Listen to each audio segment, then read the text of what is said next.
ایک مرید نے اپنے مرشد سے کہا، بابا جی، نبی پاک صلی اللہ علیہ وآلہ وسلم آپ کی شان میں کوئی بات بتائیں۔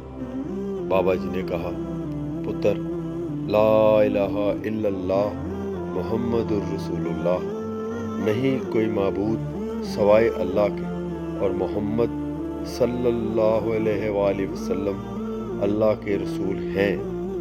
بیٹا، آپ حاضر و ناظر ہیں، کلمہ گواہی دیتا ہے کہ آپ ہیں، تھے نہیں، رسول ہیں۔ جب آپ حاضر و ناظر ہیں، اسی لیے ہم آپ کی شان میں میلاد مصطفیٰ صلی اللہ علیہ وآلہ وسلم مناتے ہیں، آپ کی شان میں محفلیں سجاتے ہیں، آپ کی نعتیں پڑھتے ہیں، آپ کے لیے چراغاں کرتے ہیں۔